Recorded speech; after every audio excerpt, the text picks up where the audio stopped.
Good, mo- good morning, Good Miss. morning, Morning, ma'am. ma'am. Morning. Good morning, ma'am. Morning. Good morning, Good ma'am. morning, ma'am. Morning.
Good morning to all. Good morning, ma'am. Good morning, ma'am. Good morning, ma'am.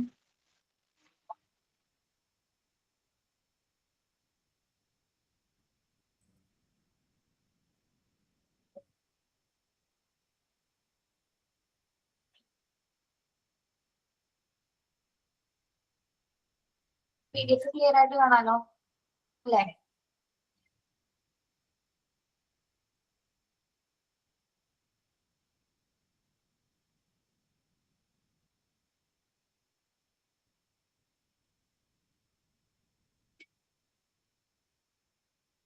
ഇന്നലത്തെ mock test questions എല്ലാം ചെയ്തോ നിങ്ങള്?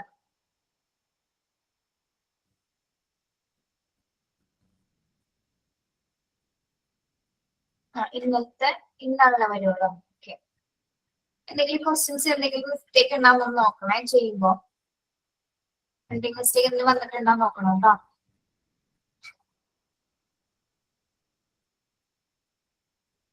Printing അല്ല, typing mistake.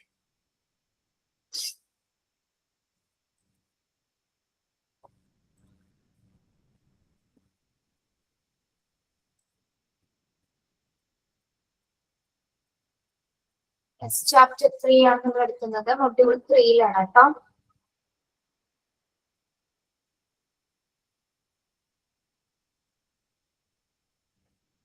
human resource management. Page number 12. Page number 12.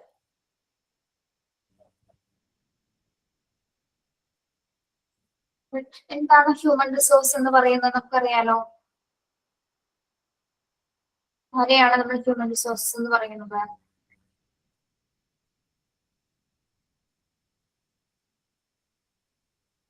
ആരെയാണ്? മനുഷ്യ വിഭവങ്ങളാണ് അല്ലെ. Human resource എന്ന് പറയുന്നത് സ്റ്റാഫ്സിനാണ്, അല്ലെങ്കിൽ പേഴ്സണൽസിനെയാണ് നമ്മൾ ഹ്യൂമൻ റിസോഴ്സ് എന്ന് പറയുന്നത്.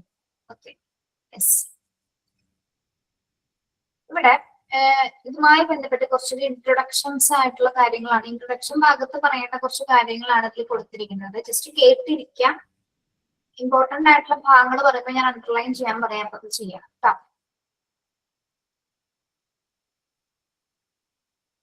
Yes. In order to achieve the organizational goals, which are most likely to be multiple, a well-run organization devises a set of rules, sometimes called policies, programs, rules, regulation, procedures, or guidelines. Okay.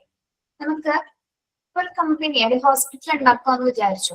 ഒരു ഓർഗനൈസേഷനോട് ഉദ്ദേശിക്കുന്നത് നമ്മൾ ഒരു ഹോസ്പിറ്റലിനെയാണ് അല്ലെ. ഒരു hospital ഉണ്ടാക്കുന്നത് ഒരു organisation തന്നെയാണല്ലേ hospital എന്ന് പറയുന്നത്. ഓക്കെ, അപ്പൊ അവിടുത്തെ പ്രവർത്തനങ്ങൾ നടക്കണമെങ്കിൽ ഇവർക്ക് അതിങ്ങനെ നമുക്കൊരു ബിൽഡിംഗ് മാത്രം ഉണ്ടാക്കിയാൽ മതിയോ? നമ്മള് ഒരു ബിൽഡിംഗ് മാത്രം മതിയോ? നമുക്ക് എന്തൊക്കെ വേണം, അതെങ്ങനെ നടത്തണം എന്നുള്ള കാര്യങ്ങൾ അല്ലെ. ഇതിന്റെ പ്രൊസീജിയേഴ്സ് ആവശ്യമാണ്. അപ്പൊ അതുമായി ബന്ധപ്പെട്ടിട്ടുള്ള റൂൾസുകൾ ആവശ്യമാണ്, പോളിസീസ് ആവശ്യമാണ്, പ്രോഗ്രാംസ്, അതേപോലെ റെഗുലേഷൻസ്, പ്രൊസീജിയേഴ്സ്, ഗൈഡ് ലൈൻസ്. അപ്പൊ ഒരു സ്ഥാപനം എങ്ങനെ അതിന്റെ അച്ചീവ്മെന്റിൽ എത്താൻ, അതായത് ഓരോ സ്ഥാപനത്തിനും ഓരോരോ ലക്ഷ്യങ്ങൾ ഉണ്ടാവും അല്ലെ, ഒരു ഗോൾ ഉണ്ടാവും. ആ ഗോൾ അച്ചീവ് ചെയ്യുന്നതിന് വേണ്ടിയിട്ട് നമ്മൾ എന്ത് ചെയ്യും? കുറെ പോളിസീസും പ്രോഗ്രാംസും റൂൾസ് ആൻഡ് റെഗുലേഷൻസും പ്രൊസീജിയേഴ്സും ഗൈഡ് ലൈൻസ് ഒക്കെ തയ്യാറാക്കും. ഓക്കെ, ഈ ഇതൊക്കെ തയ്യാറാക്കിയതിന്റെ അടിസ്ഥാനത്തിലാണ് എന്ത് പ്രവർത്തിക്കുന്നത്? ഒരു ഓർഗനൈസേഷൻ പ്രവർത്തിക്കുന്നത് അല്ലെ. അതായത് ഒരു സംഘടനയുടെ ലക്ഷ്യങ്ങൾ കൈവരിക്കുന്നതിന് വേണ്ടിയിട്ടാണ് നമ്മൾ ഇത്തരത്തിലുള്ള നിയമങ്ങൾ, റൂൾസ്, റെഗുലേഷൻസ്, ഗൈഡ് ലൈൻസ് എന്നിവ തയ്യാറാക്കുന്നത്. ഓക്കെ, മനസ്സിലായോ? ഗോൾ എന്ന് പറഞ്ഞാൽ എന്താണ്? ഓരോ ഓർഗനൈസേഷനെ സംബന്ധിച്ചോളം അവർക്ക് ഒരു പ്രധാനപ്പെട്ട എയിം ഉണ്ടായിരിക്കും അല്ലെ. നല്ല രീതിയിൽ ഒരു പ്രോഫിറ്റ് ഉണ്ടാക്കുക, അതേപോലെ തന്നെ എന്താണ് വരുന്ന പേഷ്യൻസിന് നല്ല ബെറ്റർ സാറ്റിസ്ഫൈഡ് ആയിട്ടുള്ള ഒരു ട്രീറ്റ്മെന്റ് പ്രൊവൈഡ് ചെയ്യുക. അത് തന്നെയാണ് എല്ലാ ഹോസ്പിറ്റലിലെയും എന്താണ് ഏറ്റവും പ്രഥമമായിട്ട് ലക്ഷ്യം എന്ന് പറയുന്നത്. അപ്പൊ അത് കൈവരിക്കുന്നതിന് വേണ്ടിയിട്ട് നമുക്ക് എന്ത് ആവശ്യമാണ്? പ്രധാനമായിട്ടൊരു ഓർഗനൈസേഷൻ എന്നൊരു സ്ട്രക്ചർ അല്ലെങ്കിൽ ഒരു ബിൽഡിംഗ് ആവശ്യമാണ്. അതിനകത്ത് വേണ്ട നിയമങ്ങൾ, programs, rules, regulations, guidelines, ഇതെല്ലാം തന്നെ നമ്മൾ പ്രിപ്പയർ ചെയ്താൽ മാത്രമേ ആ ഒരു അച്ചീവ്മെന്റിലേക്ക് നമുക്ക് എത്തിച്ചേരാനായിട്ട് സാധിക്കൂ. Okay, yes. ജസ്റ്റ് നമുക്കൊന്നും അറിയാൻ വേണ്ടി കൊടുത്തിരിക്കുന്ന കുറച്ച് ഭാഗങ്ങളാണ് കേട്ടോ. അത് കാര്യം മനസ്സിലായോ നിങ്ങൾക്ക്?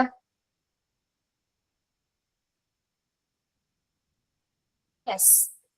ഇനി നമുക്കറിയാം ഒരു ഓർഗനൈസേഷനെ സംബന്ധിച്ചിടത്തോളം അതിന് മുന്നേ പറയട്ടെ, നമ്മൾ ഇതുവരെയും പഠിച്ച ചാപ്റ്റേഴ്സിനേക്കാളും കുറച്ച് വ്യത്യസ്തമായിട്ടുള്ള ഒരു ഭാഗമാണ് ഇത്. ചിലപ്പോൾ എക്കണോമിക്സ് ഫീൽഡൊക്കെ പോലെ തോന്നാം, എന്നിരുന്നാൽ പോലും എന്താണ് നമുക്ക് അഡ്മിനിസ്ട്രേഷൻ പഠിക്കേണ്ട ഭാഗത്ത് ഇത് എന്തായാലും നിർബന്ധമായി പഠിച്ചേ പറ്റും. അതിനാൽ തന്നെ വേറൊരു ഫോർമാറ്റിലാണ് നമ്മൾ ഇത് പഠിക്കുന്നത്. Okay, yes. ഒരു ഓർഗനൈസേഷനെ സംബന്ധിച്ചിടത്തോളം 4 ടൈപ്സ് ഓഫ് റിസോഴ്സസ് ഉണ്ട്. Types of resources in an organisation ഏതൊക്കെയാണ്? Money, material, machinery and men or human resources. Underline ചെയ്യാം കേട്ടോ. 4 types of organization in resources in an organization are money, material, machinery or fixed asset, and men അല്ലെങ്കിൽ human resources. പ്രധാനപ്പെട്ട ഒരു ചോദ്യമാണ് കേട്ടോ. ഒരു ഓർഗനൈസേഷനിലെ 4 ടൈപ്സ് ഓഫ് റിസോഴ്സസ് എന്ന് പറയുന്നത് ഏതൊക്കെയാണ്? മണി അല്ലെ, മണി എന്താണ്? പണം അല്ലെ. ദെൻ മെറ്റീരിയൽസ് ആവശ്യമാണ്, മെഷീനറീസ് ആവശ്യമാണ്, അതേപോലെ തന്നെ എന്താണ് ഏറ്റവും പ്രധാനമായിട്ട് ഹ്യൂമൻ റിസോഴ്സ് അല്ലെങ്കിൽ മെൻ അല്ലെ, മനുഷ്യ വിഭവശേഷി ആവശ്യമാണ്. അപ്പൊ 4 ടൈപ്സ് എപ്പോഴും പഠിച്ചു വെക്കാം കേട്ടോ. അത് എപ്പോഴും ചോദിക്കാറുണ്ട് ഈ ഒരു question. Okay, an organization cannot accomplish their objective without a human efforts. Managing the human component is the pivotal and most important task because all else depends on how well it is done. Okay, നമുക്ക് ഒരു സ്ഥാപനം എടുത്താല് അല്ലെങ്കിൽ ഏത് തരം companies എടുത്താലും എന്താണ് human efforts ഇല്ലാതെ ഒരിക്കലും അവർക്ക് എന്താണ് ഒരു മെഷീൻസിന്റെ സഹായം വെച്ച് മാത്രം അച്ചീവ് ചെയ്യാനായിട്ട് സാധിക്കുമോ? മനുഷ്യന്മാരാരുമില്ല മെഷീൻസ് മാത്രമാണ് ഉപയോഗിക്കുന്നത് അല്ല അല്ലെ? Yes, an organization cannot accomplish their objectives with the human efforts. അവരുടെ ഒരു ഓർഗനൈസേഷൻ ഒബ്ജക്റ്റീവ് ഫുൾഫിൽ ചെയ്യണമെങ്കിൽ നിർബന്ധമായിട്ടും ആരുടെ എഫേർട്ട് ഉണ്ടായിരിക്കണം? ഹ്യൂമൻ എഫേർട്ട് അല്ലെങ്കിൽ ഹ്യൂമൻ റിസോഴ്സസ് നല്ല രീതിയിൽ അവൈലബിൾ ആയിരിക്കണം. Okay, yes. Managing the human component is the pivotal and most important task because all else depends on how well it is done. അപ്പോൾ ഒരു ഓർഗനൈസേഷനെ സംബന്ധിച്ചിടത്തോളം എന്താണ് ഹ്യൂമൻ കമ്പോണന്റിനെ മാനേജ് ചെയ്യാന്ന് പറയുന്നത് കുറച്ച് റിസ്ക് ഉള്ള കാര്യമാണ്. ഏറ്റവും പ്രധാനവുമാണ്. അതിനാൽ തന്നെ എന്താണ് കുറച്ച് റിസ്ക് ആയിട്ട് കുറച്ച് കോംപ്ലിക്കേറ്റഡ് ആയിട്ടുള്ള ഒരു ടാസ്ക് കൂടിയാണ് അല്ലെ? മാത്രമല്ല ഇമ്പോർട്ടന്റ് ആയിട്ടുള്ള ടാസ്ക് ആണ് മാനേജ് ചെയ്യാന്ന് പറയുന്നത്. ഓക്കെ, എങ്ങനെ അവിടെ ആ ഒരു ഹ്യൂമൻ റിസോഴ്സ് എങ്ങനെ വർക്ക് ചെയ്യുന്നു അതിനനുസരിച്ച് മാത്രമേ ആ ഒരു ഓർഗനൈസേഷൻ ഫുൾഫിൽ ആവാനായിട്ട് സാധിക്കുള്ളൂ. അല്ലാതെ ഒരിക്കലും ഒരു ഹ്യൂമൻ റിസോഴ്സ് അല്ലെങ്കിൽ സ്റ്റാഫ് ഇല്ലാതെ ഒരിക്കലും എന്താണ് ഒരു ഓർഗനൈസേഷനും ഫുൾഫിൽ ചെയ്യാനോ അതിന്റെ ഒബ്ജക്റ്റീവ്സ് പൂർത്തീകരിക്കാനോ സാധിക്കും.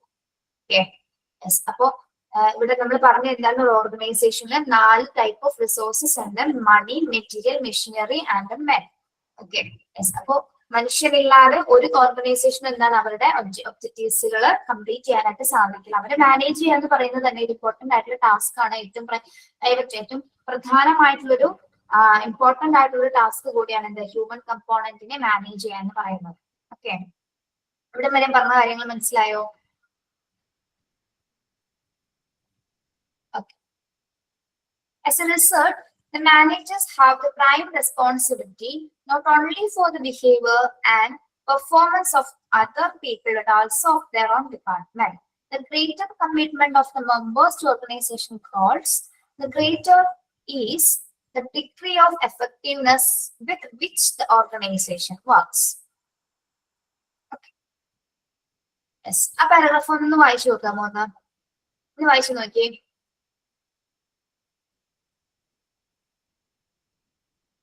ഇവിടെ മാനേജേഴ്സിന്റെ പ്രൈം റെസ്പോൺസിബിലിറ്റിനെ കുറിച്ചാണ് പറയുന്നത്. ജസ്റ്റ് നിങ്ങളൊന്ന് വായിക്കുക കേട്ടോ.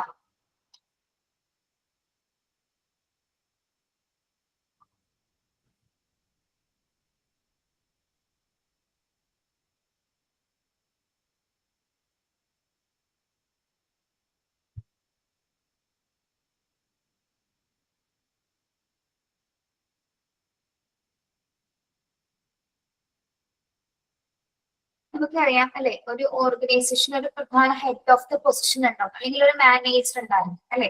അദ്ദേഹം ആയിരിക്കുള്ളൂ ബാക്കി അദ്ദേഹത്തിന് കീഴിൽ വരുന്ന ബാക്കി എല്ലാ സ്റ്റാഫ്സിനെയും കൺട്രോൾ ചെയ്യുന്നത് അല്ലെ. യെസ്. അപ്പൊ അദ്ദേഹത്തെ സംബന്ധിച്ചിടത്തോളം ഏറ്റവും കോംപ്ലിക്കേറ്റഡ് ആയിട്ടുള്ള ഒരു ടാസ്ക് തന്നെയാണ് അത്. അതായത് ഓർഗനൈസേഷൻ ഡിപ്പാർട്ട്മെന്റ് വൈസിലുള്ള എല്ലാവരുടെയും പെർഫോമൻസ് നല്ല രീതിയിൽ വിലയിരുത്തണം. എല്ലാവരുടെ ബിഹേവിയർ എത്രത്തോളം ഉണ്ടെന്ന് വിലയിരുത്തണം അല്ലെ. അതെല്ലാം മാനേജ് ചെയ്ത് കൊണ്ടുപോകാം. അല്ലെങ്കിൽ അത്തരം സ്റ്റാഫുകളുടെ കമ്മിറ്റ്മെന്റ്സോട് കൂടി മാത്രമേ നമുക്ക് ആ ഒരു ഓർഗനൈസേഷന് ഗോൾ അച്ചീവ് ചെയ്യാൻ പറ്റുള്ളൂ അല്ലെ. അതായത് അദ്ദേഹത്തിന്റെ പൂർണ്ണ ഡ്യൂട്ടി എന്ന് പറഞ്ഞാൽ എന്താണ് ഈ എല്ലാ ഹ്യൂമൻ റിസോഴ്സിനെ മാനേജ് ചെയ്യണം അല്ലെ. അതാണ് അദ്ദേഹത്തിന്റെ പ്രൈം റെസ്പോൺസിബിലിറ്റി എന്ന് പറയുന്നത്. Okay, yes. അപ്പോ അത്രയും പേരെ മാനേജ് ചെയ്ത് കൊണ്ടുപോകുന്ന സമയത്ത് അതാണ് അദ്ദേഹത്തിന്റെ ഏറ്റവും പ്രധാനമായ ഉത്തരവാദിത്വം എന്ന് പറയുന്നത്. ഓക്കെ, അതായത് ഓരോ സ്റ്റാഫുകളെ സംബന്ധിച്ച് അല്ലെങ്കിൽ ഓരോ സ്റ്റാഫിന്റെ വ്യത്യസ്തമായിട്ടുള്ള ബിഹേവിയറുകളെ കൺട്രോൾ ചെയ്ത് കൊണ്ടുപോകുക എന്ന് പറയുന്നത് ഭയങ്കര ഡിഫിക്കൽട്ട് ആയിട്ടുള്ള ഒരു കാര്യമാണ്. അപ്പൊ അതിനാൽ തന്നെ എന്താണ് സംഘടനാ ലക്ഷ്യങ്ങൾ അല്ലെങ്കിൽ ഓർഗനൈസേഷന്റെ ലക്ഷ്യം കൈവരിക്കുന്നതിന് വേണ്ടിയിട്ട് നമ്മൾ എന്താണ് നല്ല രീതിയിൽ ഇവരെ മാനേജ് ചെയ്യാനായിട്ട് സാധിക്കും. അതായത് ഈ മെമ്പേഴ്സ് എന്ന് ഉദ്ദേശിക്കുന്ന ആരെയാണ്? സ്റ്റാഫുകൾ തന്നെ അല്ലെങ്കിൽ ഹ്യൂമൻ റിസോഴ്സ് തന്നെയുള്ള മെമ്പേഴ്സ് എന്ന് നമ്മൾ പറയാം. അവരെ നല്ല രീതിയിൽ മാനേജ് ചെയ്താൽ മാത്രമേ നമുക്ക് ഓർഗനൈസേഷന്റെ വർക്ക്സുകൾ നല്ല ഇഫക്റ്റീവ് ആയിട്ട് നമുക്ക് വർദ്ധിപ്പിക്കാനായിട്ട് സാധിക്കൂ. Okay, yes. അപ്പൊ നമുക്ക് ഇവിടെ വരെ പറഞ്ഞ കാര്യത്തിൽ ഏറ്റവും ഇമ്പോർട്ടന്റ് ആയിട്ടുള്ള ഒരു ഫാക്ടർ എന്ന് പറയുന്നത് ആര് തന്നെയാണ്? ഹ്യൂമൻ റിസോഴ്സസ് തന്നെയാണ് അല്ലെ. ഇത് ബാക്കി ഡീറ്റെയിൽസ് പറയുമ്പോൾ കുറച്ചുകൂടി ഡീറ്റെയിൽ ആയിട്ട് മനസ്സിലാവും. അടുത്തൊരു പോയിന്റിൽ പറയുന്നുണ്ട് human resources or people at work are major component of an organization. Underline the point, underline ചെയ്തേ. human resources or people at work are the major component of an organization. ഒരു ഓർഗനൈസേഷന്റെ മേജർ കമ്പോണന്റ് എന്ന് പറയുന്നതും ആരെ തന്നെയാണ് നമ്മള് human റിസോഴ്സസിനെയാണ് കേട്ടോ. അതേപോലെ തന്നെ വാല്യുബിൾ അസറ്റ് എന്നും പറയുന്നത് എന്തിനെയാണ്? ഹ്യൂമൻ റിസോഴ്സസ് ആണ്. പല രീതിയിൽ ക്വസ്റ്റ്യൻ ചോദിക്കാറുണ്ട് കേട്ടോ. ഓക്കെ, മേജർ കമ്പോണന്റ് ഏതാണ്, വാല്യുബിൾ ആയിട്ടുള്ള അസറ്റ് ഏതാണ്, ഇതെല്ലാത്തിന്റെ ആൻസർ എന്ത് തന്നെയാണ്?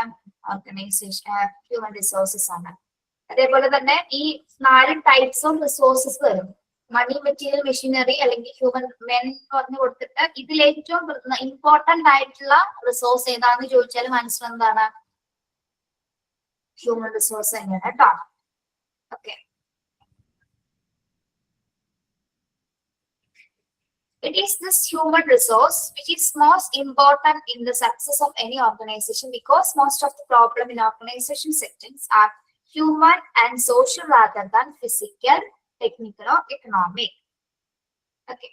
ഇനി ഇവിടെ പറയുന്നത് ഓരോ നമ്മൾക്ക് ചുറ്റും പലതരത്തിലുള്ള പ്രശ്നങ്ങളുണ്ട്. എന്നിരുന്നാൽ പോലും എന്താണ്, ഒരു ഓർഗനൈസേഷന് ചുറ്റുപറ്റി പല പ്രശ്നങ്ങൾ ഉണ്ടായാൽ പോലും അത് ഏറ്റവും കൂടുതൽ ബാധിക്കുന്നത് അല്ലെങ്കിൽ ഏറ്റവും കൂടുതൽ എഫക്ട് ചെയ്യുന്നത് എന്ന് പറയുന്നത് എന്തിനെയാണ്?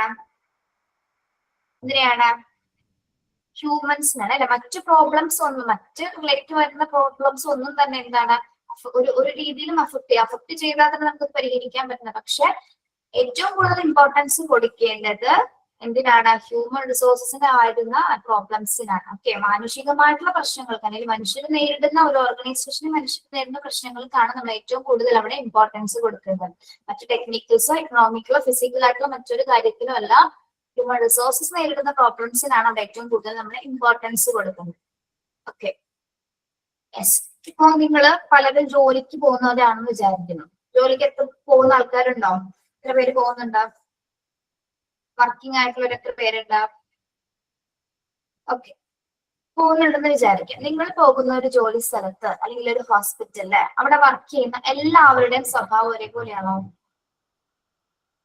സ്വഭാവം ഒരേപോലെയാണോ എല്ലാവരുടെയും? അല്ല അല്ലെ. ബിഹേവിയർ പാറ്റേൺസ് വ്യത്യസ്തമാണ്, ക്യാരക്ടറിസ്റ്റിക്സ് വ്യത്യസ്തമാണ് അല്ലെ. യെസ്, അതായത് നമ്മളുടെ ഓരോ മനുഷ്യനും എന്തുണ്ട്? ഇൻഡിവിജ്വൽ ഡിഫറൻസ് ഉണ്ട് അല്ലെ, വ്യക്തി വ്യത്യാസങ്ങളുണ്ട്. ഒരാളിൽ നിന്ന് മറ്റൊരാളെ വ്യത്യസ്തനാക്കുന്നത് എന്താണോ അതിനെയാണ് നമ്മൾ ഇൻഡിവിജ്വൽ ഡിഫറൻസ് എന്ന് പറയുന്നത്. ഒരാൾ നമുക്ക് ചിലപ്പോൾ കാണുമ്പോൾ എന്താണ് ഐഡന്റിറ്റിക്കൽ ആയിട്ട് അല്ലെങ്കിൽ സിമിലർ ആയിട്ട് നമുക്ക് തോന്നും. ഇപ്പൊ ട്വിൻസിനെ കണ്ടാൽ പോലും എന്താണ് സിമിലർ ആയിട്ടല്ലേ തോന്നുന്നത്? ട്വിൻസ് ഇരട്ടകളെ കണ്ടാൽ നമുക്ക് ഒരേപോലെ അല്ലേ തോന്നുന്നത്? കാഴ്ചയിൽ മാത്രമേ നമുക്ക് എന്ത് തോന്നുള്ളൂ? സിമിലാരിറ്റി തോന്നുള്ളൂ. പക്ഷെ അവരുടെ ആപ്റ്റിറ്റ്യൂഡ് വ്യത്യാസമാണ്, ആപ്റ്റിറ്റ്യൂഡ് വ്യത്യാസമാണ്, സ്കില്ല്, ടാലന്റ്, അവരുടെ ഐഡിയാസ്, മാനറിസം, ഫിസിക്കൽ ഫീച്ചേഴ്സിൽ അവരെന്തുണ്ടായിരിക്കും? വ്യത്യാസം ഉണ്ടായിരിക്കും അല്ലെ. ഒരാളുടെ ബിഹേവിയർ ഒരേപോലെയല്ല. എല്ലാവരുടെയും ദൈവം പല രീതിയിലാണ് ക്രിയേറ്റ് ചെയ്തിരിക്കുന്നത്. ആരും ഒരേപോലെയല്ല. നമുക്ക് ഒരേ സ്വഭാവങ്ങൾ ഉണ്ടാവും, പക്ഷെ ആ സ്വഭാവത്തിൽ തന്നെ എന്താണ് വേരിയേഷൻസ് ഉണ്ടാവും. ഇപ്പൊ നമ്മളിപ്പോ എന്താ പറയാ, ചിരിക്കുക, ഹാപ്പിനെസ്, ചിരിക്കുക എന്നുള്ള കാര്യം ചിലവരെങ്ങനെയാണ്? പൊട്ടിച്ചിരിക്കും. ചിലർ മന്ദസ്മിതം ഉണ്ടാവും. ചിലർ എന്താണ് ഉള്ളിൽ ചിരിക്കും. ചിലർ ചിരിക്കുന്നത് പോലും നമുക്ക് അറിയാൻ പറ്റില്ല. അപ്പൊ ഒരേ ഇമോഷൻസ് തന്നെ പല അളവിലല്ലേ കൈകാര്യം ചെയ്യുന്നത്. അതേപോലെ തന്നെ സങ്കടം. ഇപ്പൊ സങ്കടം വന്നാലും ചിലർ പൊട്ടിക്കരയും, ചിലവർ വിളിച്ചു പറഞ്ഞു കരയും അല്ലെ. നമ്മൾ മരണ വീട്ടിലൊക്കെ കരച്ചിലിട്ടിട്ടില്ലേ? അതേപോലെ തന്നെ യെസ്, വിളിച്ചു പറഞ്ഞു വിടും. ചിലവരെന്താണ് കരയാണെന്ന് പോലും നമുക്ക് അറിയില്ല, പക്ഷെ ഉള്ളിൽ കരഞ്ഞുകൊണ്ടിരിക്കുന്നു. ചിലവരുടെ കണ്ണിൽ ആ ഒരു കണ്ണീര് മാത്രം വന്നിട്ട് നിൽക്കും. അപ്പൊ പല ഒരേ ഇമോഷൻസ് തന്നെ ഉണ്ട്, പല രീതിയിൽ കൈകാര്യം ചെയ്യുന്നുണ്ട്. പിടിച്ചു വെക്കുന്നവരുടെ അടിച്ചു വെക്കുക, അതേപോലെ ദേഷ്യം, പല വികാരങ്ങൾക്കും പല വേരിയേഷൻസ് ആണ്. ആരും ഒരാളും ഒരേപോലെ. അതുപോലെ തന്നെ ഇവിടെ പറയുന്നുണ്ടാണ്, ഒരു കമ്പനി എടുക്കുകയാണെങ്കിൽ അവിടെ വ്യത്യസ്ത രീതിയിലുള്ള ആൾക്കാരായിരിക്കും ഉണ്ടായിരിക്കും. ഓക്കെ, യെസ്, നമുക്ക് പ്രെഡിക്ട് ചെയ്യാൻ പറ്റാത്ത സ്വഭാവമുള്ളവരായിരിക്കും ചിലപ്പോൾ. നമ്മൾ വിചാരിക്കും ഇങ്ങനെയാണെന്ന്, ഇങ്ങനെയല്ലെന്ന് ചിലപ്പോൾ 2 ദിവസം കഴിയുമ്പോൾ മനസ്സിലാവും അല്ലെ. Yes, okay. The individual who are at workplace show not similar behavior patterns and characteristics to a certain degree, but they also show many differences in behavior. ഇന്നിപ്പോ പറഞ്ഞ കാര്യം പോലെ അല്ലെ, കാണുമ്പോൾ ചിലപ്പോൾ ഒരേപോലെ തോന്നുമെങ്കിൽ അവരുടെ ബിഹേവിയർ എന്താണ് ഡിഫറൻസ് ഉണ്ടായിരിക്കും, വ്യത്യസ്ത രീതിയിലായിരിക്കും അവർ പെർഫോം ചെയ്യുന്നത്. ഓക്കെ, പേഴ്സണൽ ബിഹേവിയർ ആയിക്കോട്ടെ, ജോലി വർക്ക് ചെയ്യുന്ന സമയത്തുള്ള ഒരു ടെക്നിക്കൽ ബിഹേവിയർ ആയിക്കോട്ടെ, രണ്ടിലും എന്തുണ്ടായിരിക്കും? വ്യത്യസ്തം ഉണ്ടായിരിക്കും. ഓക്കെ, മാത്രമല്ല ഒരേ ക്വാളിഫിക്കേഷൻസ് ഉള്ളവരായിരിക്കില്ല ഒരു സ്ഥലത്ത് വർക്ക് ചെയ്യുന്നത് അല്ലേ. ചിലതായിരിക്കാം, പക്ഷെ ചില രീതിയിൽ വ്യത്യാസം ഉണ്ടാവും അല്ലെ. പല പല പല ക്വാളിഫിക്കേഷൻസ് ഉള്ളവർ നമ്മളെല്ലാം കൂടിയവരുണ്ടായിരിക്കും, പക്ഷെ അവിടെയും വ്യത്യാസമുണ്ട്. നമ്മളെക്കാൾ ചിലപ്പോൾ ക്വാളിഫിക്കേഷൻ കൂടിയവർക്ക് ചിലപ്പോൾ പൊട്ടന്മാരായിരിക്കുള്ളൂ. അങ്ങനത്തെ ചില കമ്പനികളുണ്ട് അല്ലെ. ഭയങ്കര ക്വാളിഫിക്കേഷൻ ഡോക്ടറായിട്ട് ആയിരിക്കുള്ളൂ, പക്ഷെ എന്താണ് കാര്യങ്ങൾ ചെയ്യാൻ അറിയാൻ പറ്റില്ല. ആ പേപ്പേഴ്സിൽ അല്ലെങ്കിൽ ഡിഗ്രി സർട്ടിഫിക്കറ്റിൽ മാത്രം ആ ഒരു മാർക്ക് ഉണ്ടാവും. ചിലപ്പോ അത് പ്രാക്ടിക്കൽ ആയിട്ട് ചെയ്യണമെങ്കിൽ ചിലപ്പോ ഏറ്റവും ക്വാളിറ്റി കുറഞ്ഞവരായിരിക്കും ചെയ്യുന്നത്. Okay okay water. അതും എന്തിനെ ഡിപ്പെൻഡ് ചെയ്യുന്നു, അതും ഇൻഡിവിജ്വൽ ഡിഫറൻസ് ആണ് കേട്ടോ. Each individual who works has its own set of needs, drives, goals and experience. Okay. ഒരു വ്യക്തിയെ സംബന്ധിച്ചിടത്തോളം എന്താണ്, ഓരോരുത്തർക്ക് എന്തുണ്ട്, അവരുടെ ആവശ്യങ്ങളുണ്ട് അല്ലെ. നീഡ്സ് ഉണ്ട്, ഡ്രൈവ്സ് ഉണ്ട്, ഗോൾസ്, എക്സ്പീരിയൻസ് ഉണ്ട്. ഇതെല്ലാം വ്യത്യസ്തമാണ്. ഓക്കെ. നിങ്ങൾക്ക് നിങ്ങളുടെ പ്രധാന ഗോൾ എന്താണ്? നിങ്ങളുടെ ഏറ്റവും ഇമ്പോർട്ടന്റ് ആയിട്ടുള്ള ഒരു ഗോൾ എന്താ? ജോബ്. ഓക്കെ. നല്ലൊരു ജോലിയായിരുന്നു എല്ലാവരുടെയും ലക്ഷ്യം അല്ലെ. ആ ഒരു ലക്ഷ്യത്തിൽ എത്തിക്കഴിഞ്ഞാൽ ബാക്കിയെല്ലാം താനെ വന്നു. പക്ഷെ നല്ലൊരു ജോലിയിലേക്ക് എത്തിച്ചേരണമെങ്കിലോ, നമ്മുടെ ലക്ഷ്യം പൂർത്തീകരിക്കണമെങ്കിൽ നമ്മൾ വർക്ക് ചെയ്യണം അല്ലെ. എനിക്കൊരു ലക്ഷ്യം ഉണ്ടെന്നാണ് നമ്മൾ കസേരയിട്ട് വീട്ടിൽ ഇരുന്നാൽ മതിയോ? ഇല്ല, എഫേർട്ട് എടുക്കണം, നല്ലോണം ഹാർഡ് വർക്ക് ചെയ്യണം കേട്ടോ. ഹാർഡ് വർക്ക് നിങ്ങൾ ഇട്ട് നോക്കും, നിങ്ങൾ എന്തായാലും സക്സസ് ആവും കേട്ടോ. ഉറപ്പുള്ള കാര്യമാണ്. യെസ്, സക്സസിന്റെ ഏറ്റവും വലിയ കീ എന്ന് പറയുന്നത് ഹാർഡ് വർക്ക് തന്നെയാണ്. കഷ്ടപ്പെട്ടവർക്ക് അറിയാൻ പറ്റും രക്ഷപ്പെട്ടതിന്റെ കഥ കേട്ടോ.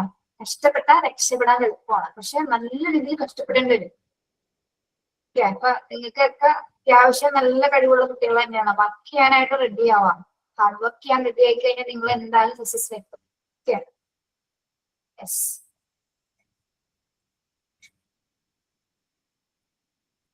നമ്മളുടെ ഇഷ്ടം എന്താണോ അതിനനുസരിച്ച് പ്രവർത്തിക്കാൻ പറ്റണം. അങ്ങനെ പോയാൽ മതി. അല്ലാതെ മറ്റുള്ളവരുടെ പ്രോസസ്സിന് വേണ്ടി പോവുകയാണെങ്കിൽ ലൈഫ് ഒന്നും അച്ചീവ് ചെയ്യാൻ പറ്റില്ല. മറ്റുള്ളവരുടെ അഭിപ്രായങ്ങൾ എടുക്കുക, നിങ്ങൾക്ക് ഇഷ്ടമുള്ളത് ചെയ്യാൻ പറ്റണം. മറ്റുള്ളവരുടെ അഭിപ്രായങ്ങളൊക്കെ തേടുന്നതിന് കുഴപ്പമില്ല. നമ്മുടെ ടീച്ചേഴ്സ്, പാരന്റ്സ്, അല്ലെങ്കിൽ നമുക്ക് ഇഷ്ടപ്പെട്ട ആരെങ്കിലുമൊക്കെ അഭിപ്രായങ്ങൾ നമുക്ക് തേടുന്നതിന് കുഴപ്പമില്ല. അതിൽ ഏറ്റവും ബെസ്റ്റ് ആയിട്ടുള്ളത് നിങ്ങൾക്ക് തിരഞ്ഞെടുക്കുക. അത് ചോയ്സ് നിങ്ങളുടേതാണ് അല്ലെ. ഇമ്പോർട്ടന്റ് ആണെങ്കിൽ മാത്രം എടുത്താൽ മതി. മാത്രമല്ല നമ്മുടെ ലൈഫ് എന്ന് പറഞ്ഞാൽ അത് കുറച്ച് നാളത്തേക്കേ ഉള്ളൂ. അതിന്റെ ഇടയിൽ നമുക്ക് കുറെ നല്ല കാര്യങ്ങൾ ചെയ്യാൻ പറ്റണം. അതിനുള്ള വളരെ ക്വാളിറ്റി ആയിട്ടുള്ളതും മാത്രം നമുക്ക് തിരഞ്ഞെടുക്കാൻ പറ്റണം. സെലക്ട് ചെയ്യാനുള്ള കപ്പാസിറ്റി കൂടി ഉണ്ടാവും. Okay. Each human being is a product of his biological inheritance as well as a result of interaction with his environment. ഇവിടെ എന്താണ് ഈ ഒരു പോയിന്റ് ഇങ്ങനെ പറയുന്നത്? ആതിര എവിടെയായിരുന്നു? 11 മണിയാവറേ ക്ലാസ്സില്. എവിടെ പോയി? Sorry miss.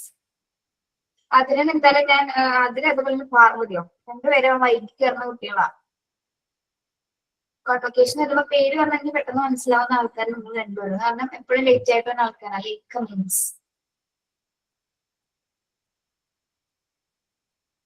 നേരത്തെ കയറാൻ നോക്കണം കേട്ടോ.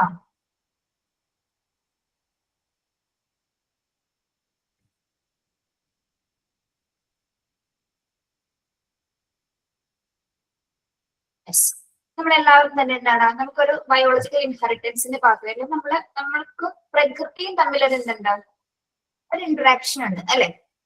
നമ്മളെല്ലാം തന്നെ എന്താണ്, പ്രകൃതിയുടെ മക്കളാണ് അല്ലെ. ആ ഒരു പ്രകൃതി ഹ്യൂമൻ ബീങ് എന്ന് പറയുമ്പോൾ തന്നെ ആ ഒരു ബയോളജിക്കൽ ഇൻഹെറിറ്റൻസിന്റെ ഭാഗമായിട്ടാണ് നമുക്ക് ആ ഒരു ഇന്ററാക്ഷൻസ് രൂപപ്പെടുന്നത്. ഓക്കെ. നമ്മളെ വർക്ക് ചെയ്യുന്നത് എവിടെയാണ്? ഒരു എൻവയോൺമെന്റിനെ ചുറ്റിപ്പറ്റിയാണ്. നമ്മൾ വർക്ക് ചെയ്യുന്ന ഒരു എൻവയോൺമെന്റിൽ എങ്ങനെയായിരിക്കണം? നമുക്ക് സ്യൂട്ടബിൾ ആയിട്ടുള്ള എൻവയോൺമെന്റിൽ മാത്രമേ നമുക്ക് വർക്ക് ചെയ്യാൻ പറ്റൂ അല്ലെ. നിങ്ങൾക്ക് ഇഷ്ടപ്പെടുന്ന ജോലി സ്ഥലം, നിങ്ങൾക്ക് ഏറ്റവും ഇഷ്ടപ്പെട്ടാണ് ആ ജോലിയിൽ തെരഞ്ഞെടുത്തത്. അവിടെ ചെന്ന് കഴിയുമ്പോൾ അവിടുത്തെ എൻവയോൺമെന്റൽ കണ്ടീഷൻ മോശമാണ്, അല്ലെങ്കിൽ നിങ്ങൾക്ക് അവിടെ ഒട്ടും വർക്ക് ചെയ്യാൻ പറ്റുന്നില്ലെങ്കിൽ നിങ്ങൾക്ക് എന്തായിരിക്കും, ഭയങ്കര ഡിസ്റ്റർബൻസ് ആയിരിക്കും. എങ്ങനെയെങ്കിലും അവിടെ നിന്ന് പോരാനേ നമ്മുടെ മൈൻഡ് പറയുള്ളൂ അല്ലെ. റിസൈൻ ചെയ്യാനേ നമുക്ക് തോന്നുള്ളൂ. അതേപോലെ അപ്പൊ വർക്കിംഗ് കണ്ടീഷൻ ഏറ്റവും ഇമ്പോർട്ടന്റ് ആയിരിക്കും. ഓക്കെ, അതാണ് ഏറ്റവും ഇമ്പോർട്ടന്റ് എന്ന് പറയുന്നത്. അപ്പൊ ഇവിടെ ഞങ്ങളെ സംബന്ധിച്ചിടത്തോളം ഞങ്ങളുടെ സ്മാർട്ട് സ്ട്രീം നമുക്ക് ഇതേപോലെ ഫീൽ ഫ്രീ ആയിട്ടുള്ള ഒരു ഇൻസ്റ്റിറ്റ്യൂഷൻ ഉണ്ടാവും എനിക്ക്. പക്ഷെ എക്സ്പീരിയൻസ് കൊണ്ട് പറയാണ് കേട്ടോ, ഒന്നും നമുക്ക് സ്പീച്ച്ലെസ് ആണ്. അത്രയൊക്കെ ഫീൽ ഫ്രീ ആയിട്ട് നമുക്ക് എടുക്കാം, ജോലി ചെയ്യാൻ പറ്റിയൊരു സ്ഥാപനമാണ്. അതുകൊണ്ട് തന്നെയാണ് ഇവിടെ ഒരു 100-ന് മേലെ സ്റ്റാഫുകളുണ്ട്. ടീച്ചേഴ്സ് 17 പേരാണെങ്കിലും ബാക്കി PR അല്ലെങ്കിൽ മറ്റ് ടെക്നിക്കൽ സ്റ്റാഫൊക്കെ കൂടി ഒരു 100-ന് മേലെ സ്റ്റാഫ്സ് ഉണ്ട്. എന്തുകൊണ്ടായിരിക്കും ഇത്തരം സ്റ്റാഫുകളുടെ എണ്ണം കൂടിയെന്ന് നിങ്ങൾ ആലോചിച്ചാൽ മതി. ഇതൊക്കെ വർക്കിംഗ് കണ്ടീഷൻ അങ്ങനെയാണ്. അതേപോലെ തന്നെ നമുക്കറിയാം, നിങ്ങൾ ഇൻട്രൊഡക്ഷൻ ക്ലാസ്സിൽ സാറിനെ പരിചയപ്പെട്ടിട്ടുണ്ടാവും അല്ലെ, ജയദേവ് സാറിനെ. അവരല്ലേ സാറിനെ? സാറിന്റെ ആ ഒരു സമയത്ത് സംസാരം കൊണ്ട് മനസ്സിലായിട്ടുണ്ടാവും അങ്ങനെയാണ് സാറ്. അങ്ങനെ തന്നെയാണ് ആ മനുഷ്യൻ. ഏറ്റവും ഒരു റെസ്പെക്റ്റും കടപ്പാടുമുള്ള ഒരു മനുഷ്യനാണ് അദ്ദേഹം. സൂപ്പറാണ്. നല്ലൊരു ഹ്യൂമൻ ബീങ് ആണ്. കൂടെ ഉള്ളവരെ ആസ് എ ഹ്യൂമൻ ബീങ്, മനുഷ്യനായിട്ട് പരിഗണിക്കുന്ന ഒരു പ്രത്യേക ഒരു മനുഷ്യനാണ്. അത് 3 പേരും, 3 ഫൗണ്ടേഴ്സ്. അങ്ങനെ നമുക്ക് സ്മാർട്ട് സിറ്റി 3 ഫൗണ്ടേഴ്സ് ഉണ്ട്. സാറിന്റെ വൈഫ് ബസിത മാം, അതേപോലെ തന്നെ നമ്മുടെ വേറൊരു ഫൗണ്ടറാണ് സിൻരാജ് സാർ. 3 പേരും സൂപ്പർ പേഴ്സണാലിറ്റി ആണ് കേട്ടോ. നിങ്ങൾക്ക് നേരിട്ട് ഇവിടെ നമ്മളെ കോൺവൊക്കേഷൻ വരുമ്പോൾ എല്ലാവരെയും കാണാം. ടീച്ചേഴ്സും സാറുമാരെല്ലാവരെയും കാണാൻ പറ്റും. നിങ്ങൾ വരുമ്പോൾ നോക്കിക്കോളൂ എങ്ങനെയാണ് ഇവിടെ എന്ന്. നിങ്ങൾക്ക് വന്നാൽ നിങ്ങൾക്ക് റിയൽ ആയിട്ട് ഫീൽ ചെയ്യും.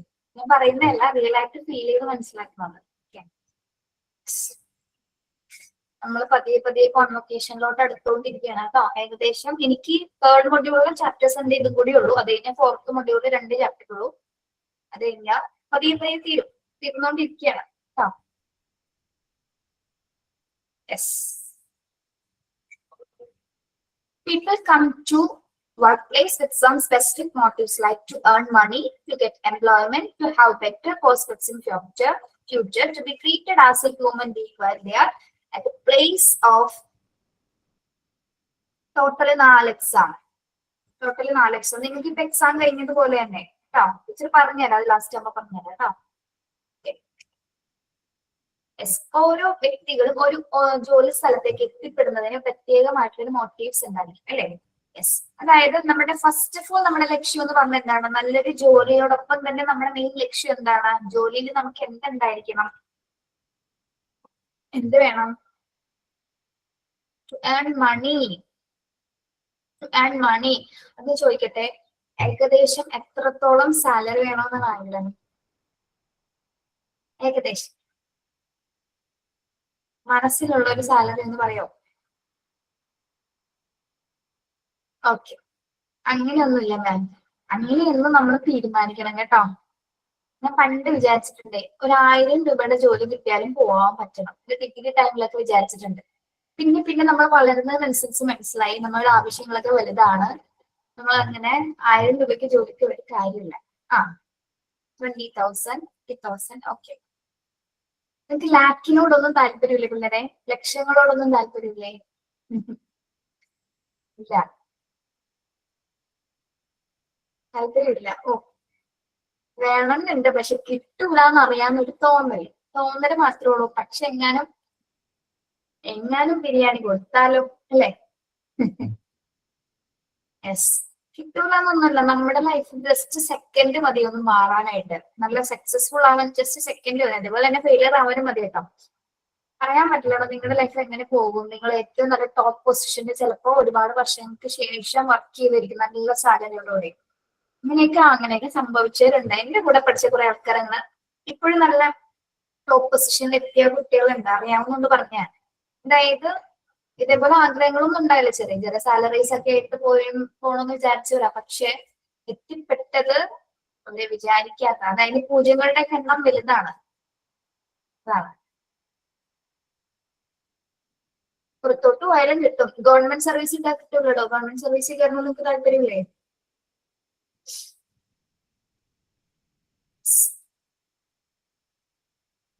നമ്മുടെ നാട്ടില് കണക്കാണോ? പുറത്തേക്ക് പോവാനും ഒക്കെ ശരിയാണ്. അതൊക്കെ നിങ്ങൾ എല്ലാവരും പുറത്തോട്ട് പോകാൻ ഇഷ്ടപ്പെടുന്നവരാണോ?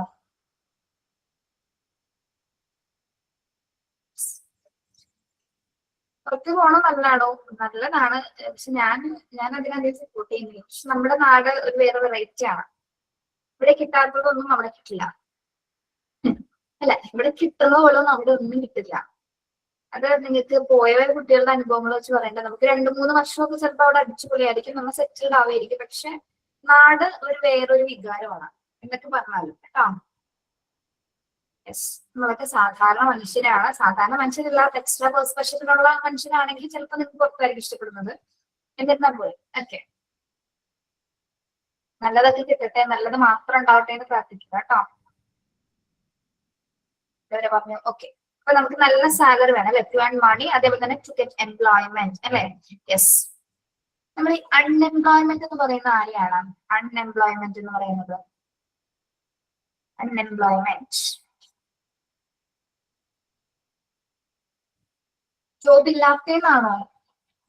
ജോബ് ഇല്ലാത്തവരെയാണോ നമ്മൾ അൺഎംപ്ലോയ്മെന്റ് എന്ന് പറയുന്നത്? ഇല്ല. ഓക്കെ. എന്തുണ്ടായിട്ടില്ലാത്തവരെയാണ്?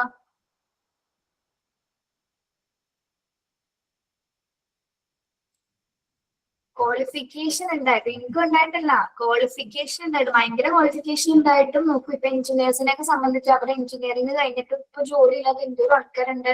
അതേപോലെ തന്നെ എഞ്ചിനീയറിംഗ് പഠിച്ചിട്ടും വേറെ എവിടെയെങ്കിലുമൊക്കെ വർക്ക് ചെയ്യുന്നുണ്ട്, അവരെക്കാളും കുറച്ച് ക്വാളിറ്റി കുറഞ്ഞ പ്ലേസസിൽ വർക്ക് ചെയ്യുന്നവരുണ്ടാവും അല്ലെ. അവിടെയാണ് നമ്മൾ എന്ത് പറയുന്നത്, അൺഎംപ്ലോയ്മെന്റ് പറയുന്നത്. ഓക്കെ. എല്ലാവർക്കും പഠിച്ച അതേ ജോലി കിട്ടണമെന്നില്ല. ഓക്കെ. ഞാൻ പഠിച്ചപ്പോൾ ഞാൻ പല പല വിഷയങ്ങൾ പഠിച്ച ആളാണ്. ഓക്കെ. എന്നിട്ട് അവസാനം എത്തിയത് സൈക്കോളജിയിലാണ്. മനസ്സിലായോ? പല പല ടോപ്പിക്സ് പഠിച്ചതാണ്. ജോഗ്രഫി ആയിരുന്നു ടോപ്പിക്. ജോഗ്രഫിക്ക് നിന്ന് മാറി പൊളിറ്റിക്കൽ സയൻസ് ആയി, പിന്നെ എക്കണോമിക്സ് ആയി, അതിൽ നിന്ന് മാറി പിന്നെ എന്താണ് സോഷ്യോളജി ആയി, സോഷ്യോളജിയിൽ നിന്ന് മാറി പിന്നെ സൈക്കോളജി ആയി, hospital administration, human resource, Montessori, എന്തോരം ഡിഫറെന്റ് സബ്ജക്റ്റിലൂടെയാണ് കടന്നു പോയത്. നമ്മൾ വിചാരിക്കുന്ന പോലെയൊന്നും നല്ല കാര്യങ്ങളാണ്. ചിലവർ ഒറ്റ സ്ട്രീമിൽ പഠിക്കും അല്ലെ, പഠിച്ച വിഷയങ്ങൾ തന്നെ പഠിക്കും.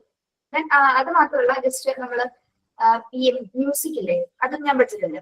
പാടാനല്ല, മ്യൂസിക്കിനെ കുറിച്ച് പഠിച്ചിരുന്നത്. മനസ്സിലായോ? അതേപോലെ തന്നെ നമുക്ക് കോഴ്സിന്റെ ഭാഗമായിട്ട് ഒരു ഓപ്പൺ കോഴ്സ് എന്ന് പറഞ്ഞൊരു കോഴ്സ് ഉണ്ടാവും നമ്മുടെ ഡിഗ്രി ഫൈനൽ ഇയർ ആവുന്ന സമയത്ത്. അവിടെ ഞാൻ പഠിച്ചത് സുവോളജി ആയിരുന്നു.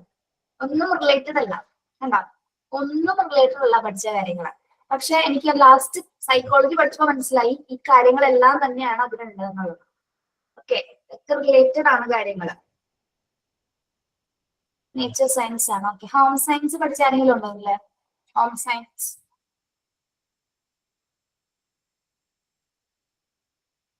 ആരുമില്ല, കേട്ടിട്ട് പോലുമില്ലേ നിങ്ങള്? എക്കണോമിക്സ്, എക്കണോമിക്സ് നല്ല സബ്ജക്റ്റ് ആണ് അല്ലെ. ബികോം കഴിഞ്ഞ ഒരാള്, ഹിസ്റ്ററി കഴിഞ്ഞ ഒരാള്, എം എസ് സി മാത്സ് ഉണ്ടോ ഇതില്? M S C maths, MSW ആണല്ലേ. Okay. Okay. BCom maths, BSc zoology. Music പഠിച്ച ആരെങ്കിലും ഉണ്ടോ?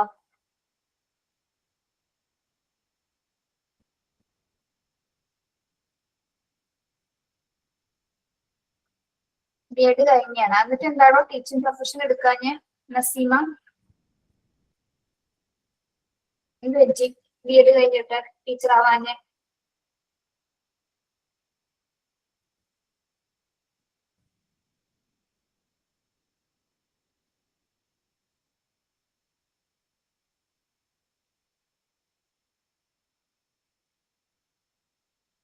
സാലറി കുറവായതുണ്ട്. ട്രൈ ചെയ്യണോടോ. നമ്മള് ഒരു സ്കൂള് മാത്രമല്ല, പല സ്കൂൾ, ഞാൻ എപ്പോഴേക്ക് വർക്ക് ചെയ്തിട്ടുണ്ടെന്ന് അറിയോ? പല പല സ്കൂളിൽ ഞാൻ ടീച്ചർ പ്രാക്ടീസ് ചെയ്ത സ്കൂളിൽ തന്നെ അത് കഴിയുമ്പോൾ നമ്മളെ വിളിക്കും. ഒരു 2-3 വർഷം അവിടെ വർക്ക് ചെയ്തു. ഞാൻ പഠിച്ച സ്കൂളിലാണ് ഞാൻ ആദ്യം വർക്ക് ചെയ്തത്. ഞാൻ 10ാം ക്ലാസ് വരെ പഠിച്ച സ്കൂളിലാണ് ഞാൻ ഫസ്റ്റ് ഒരു 3 വർഷം ടീച്ചറായിട്ട് വർക്ക് ചെയ്തത്, ഹൈസ്കൂളിൽ തന്നെ.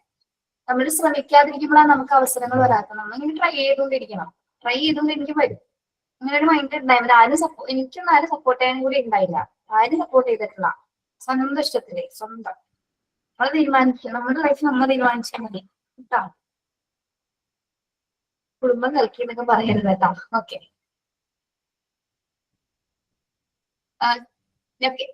To have better prospects in future. ഇനി അപ്പൊ നമുക്ക് നല്ലൊരു ജോലി, നമ്മുടെ ശമ്പളത്തിന് വേണ്ടി, നമ്മളൊരു സാലറി കിട്ടാൻ വേണ്ടിയിട്ടാണ് നമ്മൾ എന്താണ് ജോലി ചെയ്യുന്നത് അല്ലെ. അത് നല്ലൊരു പൊസിഷൻ അംഗീകരിക്കാൻ വേണ്ടി. അതുപോലെ തന്നെ എന്താണ്, ഇതിനേക്കാളും ബെറ്റർ നമ്മൾ ഫ്യൂച്ചർ മുന്നിൽ കാണും അല്ലെ. എന്റെ മാരേജ് കഴിഞ്ഞതാണ്, ഒരു മോനുണ്ട്, 4th പഠിക്കുന്നു. ഹോ, എന്താണ് ഹുബി ഫൈസൽ അങ്ങനെ ഇട്ടത്? ഹോ, സൂപ്പർ. അറിയില്ല.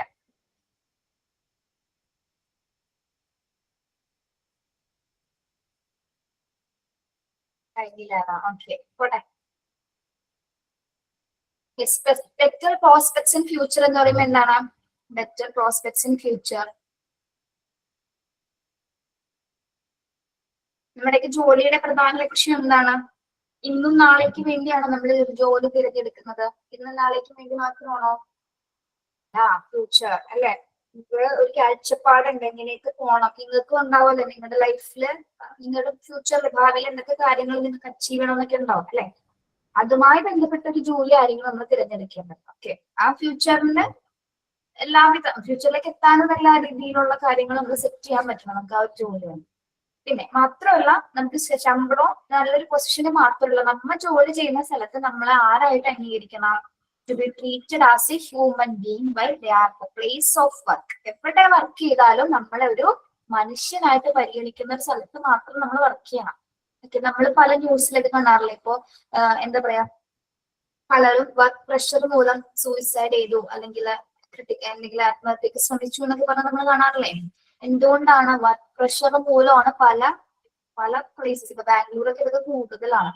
എന്തുകൊണ്ടാണ്? വർക്ക് പ്രഷർ, അവർക്ക് ടാർഗറ്റ് അങ്ങനെയുള്ള കാര്യങ്ങളൊക്കെ വരുമ്പോ എന്താണ്? ടെൻഷൻ, ഓവർ ടെൻഷൻ ആയിട്ട് നിയന്ത്രിതമല്ലാത്തൊരു മനസ്സിന് ഉടമയായി തീർന്നു അല്ലെ? അതൊരു സിറ്റുവേഷൻ, ഉറങ്ങാൻ പോലും പറ്റാതെ നമ്മൾ സിനിമയിൽ വീഡിയോയിലൊക്കെ കണ്ടിട്ടുണ്ടോ? അങ്ങനെ പല സിറ്റുവേഷൻസ് നേരിടുന്ന പല കുട്ടികളുണ്ട്. ഓക്കെ, അപ്പൊ അങ്ങനെ ഒരിടത്ത് നമ്മൾ ആരും വില്ലിങ് ആവില്ല വർക്ക് ചെയ്യാനായിട്ട്. Okay, yes. അപ്പൊ നമ്മൾ പോകുന്ന സ്ഥലത്ത് നമ്മളൊരു ഹ്യൂമൻ ബീങ് ആയിട്ട് പരിഗണിക്കുന്നത് മാത്രമേ നമുക്ക് ജോലി ചെയ്യാനായിട്ട് സാധിക്കൂ. യെസ്. അപ്പൊ ഒരു മനുഷ്യനെ സംബന്ധിച്ചിടണമെങ്കിൽ നമ്മൾ ഓരോ ഹ്യൂമൻ ബീങ്സിനെ സംബന്ധിച്ചൊക്കെ അവരുടെ പ്രധാന സ്പെസിഫിക് മോട്ടീവ്സ് എന്ന് പറയുന്നത് നല്ല ശമ്പളം ഉണ്ടായിരിക്കണം, നല്ലൊരു പൊസിഷൻ ഉണ്ടായിരിക്കണം, നമ്മുടെ ഭാവിയിലെ ആവശ്യങ്ങൾ നമുക്ക് നേരിടാൻ സാധിക്കണം. അതോടൊപ്പം തന്നെ എന്താണ്, നമുക്ക് നമ്മളെ ഒരു ഹ്യൂമൻ ബീങ് ആയിട്ട്, അതായത് മനുഷ്യനാണെന്ന് പരിഗണന നൽകുന്ന ഒരു വർക്ക് പൊസിഷൻ, വർക്ക് അന്തരീക്ഷമായിരിക്കും നമുക്ക് അവിടെ ഉണ്ടാവേണ്ടത്. ഓക്കെ,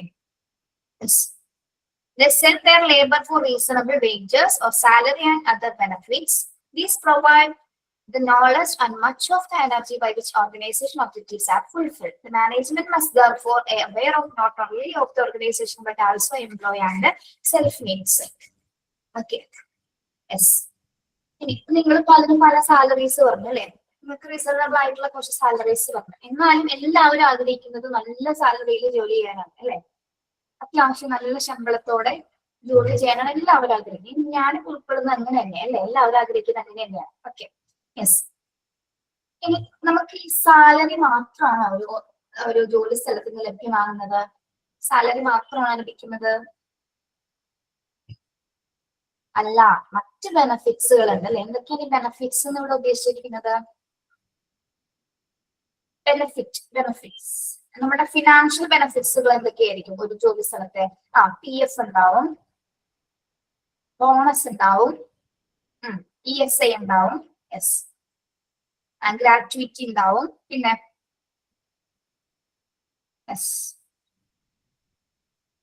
അത് ശരിക്കും പറഞ്ഞ ഒരു ഫിനാൻഷ്യൽ മോട്ടീവ്സ് ആണ് അതെല്ലാം തന്നെ. അതായത് നമ്മൾ ജോലി സ്ഥലത്ത് ചെല്ലുന്ന സമയത്ത് നമുക്ക് ഓൾറെഡി ഒരു സാലറി പാക്കേജ് പറയുന്നതോടൊപ്പം തന്നെ എന്താണ്, നിങ്ങൾക്ക് ഇത്തരം ബെനിഫിറ്റ്സ് ഇവിടെ വർക്ക് ചെയ്താൽ ഉണ്ടാവും എന്ന് പറഞ്ഞ ഒരു പാക്കേജസ് അവർ പറയും അല്ലെ? ബോണസ് ഉണ്ട്, അല്ലെങ്കിൽ എന്താണ് എന്തെങ്കിലും മറ്റ് അക്കോമഡേഷൻ കാര്യങ്ങൾ പറയും, അല്ലെങ്കിൽ എന്താണ് ഒരു 6 മന്ത് കൂടുന്ന സമയത്ത് നിങ്ങളുടെ പെർഫോമൻസ് ഗുഡ് ആണ്, പെർഫോമൻസ് അപ്രീഷിയേഷൻ എന്ന് പറയുന്നത് അല്ലെ?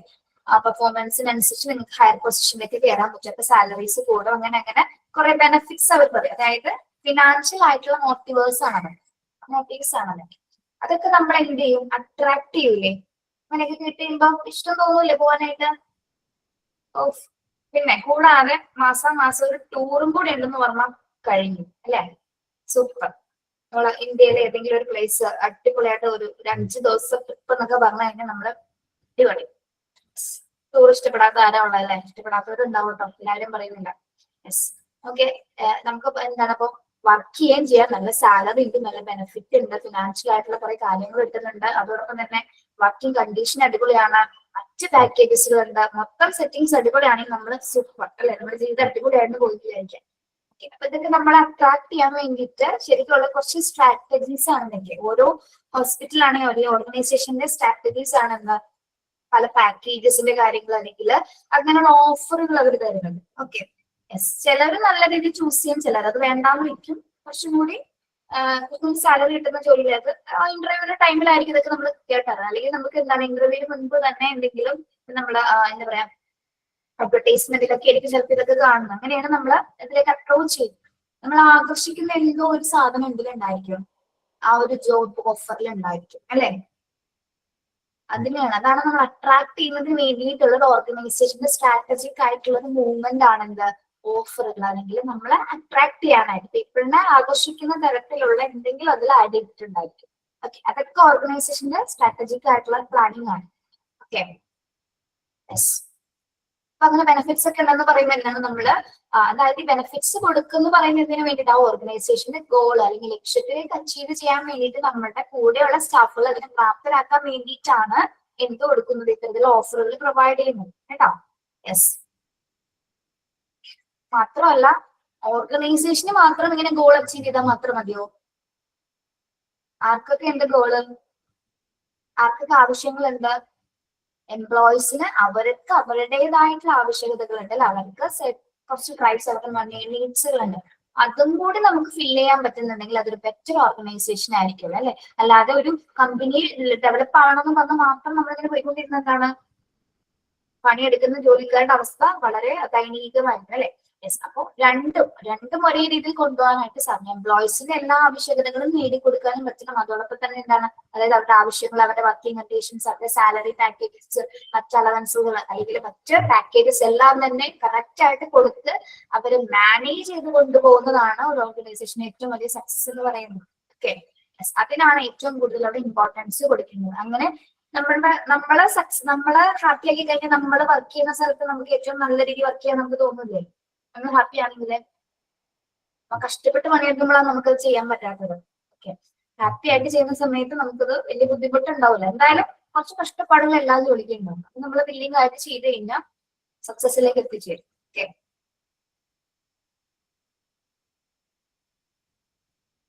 സക്സസ് എന്ന് പറഞ്ഞപ്പോൾ അതിനോട് കുട്ടി ചോദിച്ചു, ടീച്ചറെ സക്സസ് കാണാൻ പറ്റുമോ എന്ന്. സക്സസ് നിങ്ങൾ കണ്ടിട്ടുണ്ടോ? കാണാൻ പറ്റുന്ന സാധനമാണോ സക്സസ്? ആണോ? അത് കടയിൽ എവിടെയെങ്കിലും കിട്ടുമോ? കടയിൽ വെക്കുമോ? ഇല്ല. സക്സസ് എങ്ങനെ ഇരിക്കും കാണാനായിട്ട്? ഫീൽ ചെയ്യാൻ പറ്റും. യെസ്, ഫീൽ ചെയ്യാൻ പറ്റും. സക്സസ് കാണാൻ പറ്റാറില്ലേ? കാണാൻ പറ്റുമല്ലോ നമുക്ക്. AR റഹ്മാനൊരു അവാർഡ് കിട്ടി, അദ്ദേഹത്തിന്റെ സക്സസ് അല്ലേ അത് നമ്മൾ കാണാറില്ലേ? AR റഹ്മാൻ കിട്ടിയ അവാർഡ്, അവർ അവാർഡ് ഫംഗ്ഷൻസിൽ കൊടുക്കുന്ന എല്ലാ ദിവസവും. യെസ്, അത് സക്സസ് അല്ലേ, നമ്മൾ കാണാറില്ലേ? യെസ്, കാണാൻ പറ്റുള്ളൂ. ഇത് നമ്മൾ വർക്ക് ചെയ്ത് നമ്മളെ സക്സസിൽ എത്തിച്ചേരുമ്പോൾ നമുക്കൊരു ആ ഒരു സമയത്ത് നമ്മൾ ആരെങ്കിലും എന്താണ് അംഗീകരിക്കുന്ന സമയത്ത് അത് നമ്മുടെ സക്സസ് ആണ്. യെസ്, അത് നമുക്ക് കാണാൻ പറ്റും. സക്സസ് കാണാൻ പറ്റുന്ന കാര്യമാണ്. ആ കുട്ടി ഭയങ്കര സംശയം, സക്സസ് കാണാൻ പറ്റില്ല എന്ന് എന്നോട് മത്സരിക്കുകയെന്ന് പറഞ്ഞു. ചില ക്ലാസ്സിൽ പറഞ്ഞില്ലേ, ചില ക്ലാസ്സിൽ ചില കുട്ടികളുണ്ട് അപ്പൊ പറഞ്ഞു പറഞ്ഞ് തല്ലിടിക്കണ്ടല്ലോ എന്ന് വെച്ച് നിർത്തി. ചിലവരിങ്ങനെ നമ്മളെ അളക്കാനായിട്ട് ശ്രമിക്കുന്ന കുറെ കുട്ടികളുണ്ട്. ഇവിടെ ഒരാളുണ്ടായിരുന്നു, ആള് പോയിന്ന് പറഞ്ഞു. അബ്രാമിക്ക് കേറാറില്ലല്ലേ? അബ്രാമിന്റെ പണി നോക്കി പോയി എക്സാമിന്റെ സമയത്ത് വരും കേട്ടോ, നോക്കിക്കോ. 3ഉം 4ഉം കഴിയുന്ന സമയമാകുമ്പോ വരും അഭിരാമ. പക്ഷെ നല്ല കുട്ടിയാട്ടോ. ഒരാളെങ്കിലും അങ്ങനെ ചോദിക്കാനുണ്ടായിരുന്നു. മതി. യെസ്, നെക്സ്റ്റ് പോയിന്റ് നോക്കാം. നെക്സ്റ്റ് പാരഗ്രാഫില് ഇതിൽ പറഞ്ഞ കാര്യങ്ങളൊന്നും നിങ്ങൾ ജസ്റ്റ് അറിഞ്ഞിരിക്കാൻ വേണ്ടിയുള്ള ഇൻട്രൊഡക്ഷൻ ആണല്ലോ, കേട്ടിരുന്നാൽ മതി. It is very important and challenging job in managing people because of dynamic nature of the people. നമ്മൾ ആദ്യം പറഞ്ഞ കാര്യങ്ങൾ തന്നെയാണ് കേട്ടോ. ഒരു കമ്പനിയിലെ സ്റ്റാഫുകളെ മാനേജ് ചെയ്ത് പോകുക എന്ന് പറയുന്നത് എന്താണ്, ഏറ്റവും ഇമ്പോർട്ടന്റ് ചാലഞ്ചിങ് ആയിട്ടുള്ള ജോലിയാണ് അല്ലെ, അല്ലെങ്കിൽ ഏറ്റവും വെല്ലുവിളിയാകുന്ന ഒരു ജോലി തന്നെയാണ് എന്ത്, ഒരു ഓർഗനൈസേഷനിൽ മനുഷ്യ വിഭവശേഷിയെ കൺട്രോൾ ചെയ്ത് പോകാന്ന് പറയുന്നത്. അതിന്റെ ഏറ്റവും ഡിഫിക്കൽട്ട് ആയിട്ടുള്ള ഒരു കാരണം എന്താണ്, because of the dynamic nature of the people. Underline ചെയ്യാം കേട്ടോ, dynamic nature of the people എന്ന് അണ്ടർലൈൻ ചെയ്തേ. ഡൈനാമിക്, എന്താണ് ഡൈനാമിക് എന്ന് പറയുന്നത്? നമുക്ക് എല്ലാവർക്കും ഡൈനാമിക് നേച്ചർ ആണ് അല്ലെ. ഡൈനാമിക് നേച്ചർ എന്ന് പറയുന്നത് എന്താണ് പറയൂ? ചലനാത്മക സ്വഭാവം എന്ന് അതിന് പറയുന്നത്. എന്തുകൊണ്ടാണ്? ചലിച്ചുകൊണ്ടിരിക്കുന്ന സ്വഭാവമാണ്. എന്താണെന്ന്? ചലിച്ചുകൊണ്ടിരിക്കുന്ന സ്വഭാവമാണ്.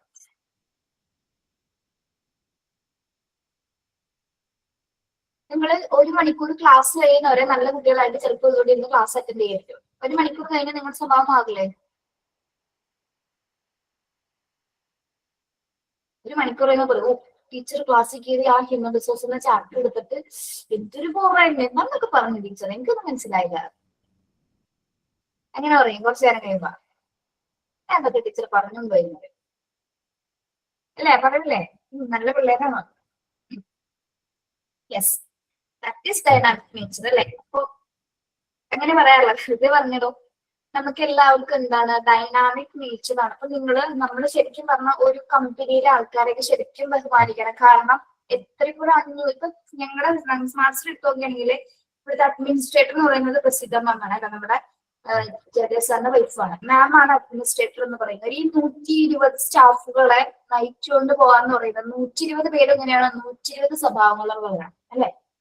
120 ക്യാരക്ടറിസ്റ്റിക്സ് ഉള്ള പേഴ്സൺസ് ആണ് എല്ലാവരും. അവരൊക്കെ മാനേജ് ചെയ്യാന്ന് പറഞ്ഞ ഇറ്റ്സ് വെരി ഡിഫിക്കൽട്ട് ടാസ്ക്. അപ്പൊ തന്നെയാണ് ഏറ്റവും പ്രശ്നം. അത് നിങ്ങൾ സ്വന്തമായിട്ട് ഒരു ഓർഗനൈസേഷൻ ഒക്കെ തുടങ്ങുമ്പോൾ നിങ്ങൾക്ക് മനസ്സിലാവും. അത്രയും പേരെ മാനേജ് ചെയ്യാന്ന് പറഞ്ഞ എളുപ്പമുള്ള കാര്യമില്ല. എന്തിന് ഒരു ഓർഗനൈസേഷൻ ഉള്ള നിങ്ങളുടെ വീട്ടിലേക്ക് ഒന്ന് നോക്കിയാൽ നിങ്ങളുടെ വീട്ടിൽ 5 മെമ്പേഴ്സോ 10 മെമ്പേഴ്സോ ഉണ്ടെന്ന് നിങ്ങൾ വിചാരിക്കുക. 5 പേർക്ക് 5 സ്വഭാവമല്ലേ? നിങ്ങൾക്ക് നിങ്ങളുടെ ഫാമിലിയിലേക്കൊന്ന് നിങ്ങൾ നോക്കിയേ. യെസ്, ഹസ്ബൻഡിന് വേറൊരു സ്വഭാവം, ഹസ്ബൻഡിന്റെ അച്ഛന് വേറെ സ്വഭാവം, ഹസ്ബൻഡിന്റെ അമ്മയ്ക്ക് വേറെ സ്വഭാവം, 2 മക്കളുടെ 2 മക്കൾക്ക് വേറെ സ്വഭാവം. ഇവരൊക്കെ മാനേജ് ചെയ്യുന്നത് നിങ്ങളാണല്ലേ? നിങ്ങളായിരിക്കും അവിടുത്തെ ഹെഡ്. ആസ് എ വൈഫ് എന്ന് പറയുന്നത്, വൈഫ് ചെറിയൊരു കാര്യമല്ല അല്ലെ? വൈഫ് എന്നൊരു കാര്യം ഏറ്റവും വലിയൊരു പൊസിഷൻ തന്നെയാണ്. രണ്ടും ഹസ്ബൻഡ് അതെ വൈഫും അതെ. പക്ഷെ വൈഫ് ആയിരിക്കും കുറച്ചുകൂടി നിയന്ത്രിച്ചുകൊണ്ട് ആ ഒരു വീടിനെ കൊണ്ടുപോകുന്നത്. അത്രയും പേരെ നിങ്ങൾക്ക് ഭയങ്കര ബുദ്ധിമുട്ടല്ലേ കൺട്രോൾ ചെയ്ത് കൊണ്ടുപോകുന്നത്? നിങ്ങൾ ഒരാളിങ്ങനെ പറയും, മറ്റൊരാൾ അങ്ങനെ പറയും, മറ്റൊരാൾ പ്രശ്നം ഉണ്ടാവും, മറ്റൊരാൾ ഇങ്ങനെ പ്രശ്നം ഉണ്ടാവും. അങ്ങനെ ഒരു ഓർഗനൈസേഷനിൽ 100 പേരെ നോക്കണമെങ്കിൽ ഒന്ന് ആലോചിക്കുക.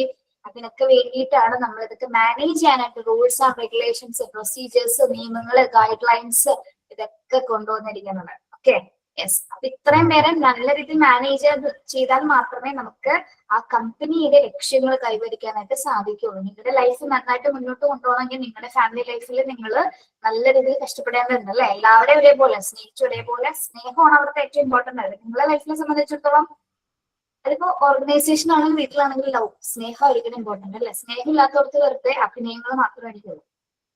നമ്മൾ എത്ര വഴക്കും പ്രശ്നങ്ങൾ ഉണ്ടാക്കിയാലും അവസാനം നമ്മളെല്ലാവരും ഒരുമിച്ചൊന്ന് ചിരിക്കാൻ പറ്റുന്ന ഒരു സമയം ഉണ്ടായിരിക്കും.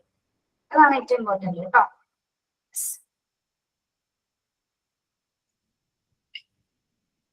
It is very important and challenging job in managing people because of the dynamic nature of the people. Now, two people are alike. People cannot operate like a machine or shifted and altered like a template in a room layer. Okay. ഇവിടെ dynamic nature എന്ന് പറഞ്ഞ point മനസ്സിലായാലോ നിങ്ങൾക്ക്? എന്താണ് അങ്ങനെ പറഞ്ഞു തന്നെ? ഓരോ വ്യത്യസ്ത സ്വഭാവങ്ങൾ ഉള്ളത് കൊണ്ട് തന്നെ അവരെ മാനേജ് ചെയ്ത് പോകുന്നത് വെരി ഡിഫിക്കൽട്ട് ആണെന്നുള്ളതാണ്. ഓക്കെ, ഇനി 2 പേരെ കണ്ടാൽ 2 പേരും ഒരേപോലെ നമുക്ക് ചിലപ്പോൾ കാഴ്ചയിൽ തോന്നുമായിരിക്കും, പക്ഷെ അവർക്ക് വ്യത്യസ്തത ഉണ്ടായിരിക്കും. നമുക്ക് മനുഷ്യനെ മെഷീൻസ് ഓപ്പറേറ്റ് ചെയ്യുന്നത് പോലെ ചെയ്യാൻ പറ്റുമോ? അല്ലെങ്കിൽ ഒരു റൂമിന്റെ ടെംപ്ലേറ്റ്സ് അല്ലെങ്കിൽ ലേഔട്ട് ഒക്കെ മാറ്റുന്നത് പോലെ കളറൊക്കെ കൊടുത്ത് കളർ ഗ്രേഡ് കൊടുത്ത് റെസൊല്യൂഷൻ ഒക്കെ കൂട്ടി അങ്ങനെയൊക്കെ ചെയ്യാൻ പറ്റുമോ? മനുഷ്യനെ ചെയ്യാൻ പറ്റുമോ? ഒരു മെഷീനിൽ ഉപയോഗിക്കുന്നത് പോലെ മനുഷ്യനെ ഉപയോഗിക്കാൻ പറ്റുമോ? റോബോട്ടിനെ നമുക്ക് ഉപയോഗിക്കാൻ പറ്റില്ല. മനുഷ്യന്റെ രൂപരേഖയില് റോബോട്ടിന് ഉപയോഗിക്കുന്നു, പക്ഷെ മനുഷ്യന് നമുക്ക് പറ്റില്ല. അങ്ങനെ ഉപയോഗിക്കാൻ പറ്റുമെങ്കിൽ എന്ത് രസമായിരുന്നു അല്ലേ? എവിടെയെങ്കിലൊക്കെ പിടിച്ച് ഒന്ന് ക്ലിക്ക് ചെയ്താൽ മതി. നമുക്ക് ഇമോഷൻസ് ഒന്നും ഇല്ലാത്ത വെറും ജീവികള് അല്ലെ? എന്ത് സുഖമായിരുന്നു. നമുക്ക് വിഷമങ്ങളോ അറിയുമ്പോൾ ഒന്നും അറിയണ്ടായിരുന്നു. അവതാറിലൊക്കെ പോലെ അല്ലെ? യെസ്, അവതാറിലും പക്ഷെ സ്നേഹം എന്നുള്ള ഇമോഷൻസ് ഒക്കെ അവർ കൈകാര്യം ചെയ്യുന്നുണ്ട് അല്ലെ? സ്നേഹമുണ്ട്, സങ്കടമുണ്ട്. ഒരു മനുഷ്യരാണ്, വേറൊരു യൂണിവേഴ്സിലുള്ള ഒരു കാറ്റഗറി ആണെന്നുള്ളത് കേട്ടോ. Okay, yes. People cannot be operated like machine or shifter and altered a template in a room like. നമുക്ക് ഒരിക്കലും മെഷീൻസിനെ ഓപ്പറേറ്റ് ചെയ്യുന്നത് പോലെ മനുഷ്യനെ ഓപ്പറേറ്റ് ചെയ്യാനോ ഒരു റൂമിന്റെ ടെംപ്ലേറ്റ്സ് മാറ്റുന്ന പോലെ ഒന്നും അറേഞ്ച് ചെയ്യാനൊന്നും നമുക്ക് സാധിക്കില്ല. ഓക്കെ, അത് ബിഹേവിയർ റിലേറ്റഡ് ആണ്. ബിഹേവിയർ എന്ന് പറയുന്നത് ഓരോരുത്തരും വ്യത്യസ്തമാണ്.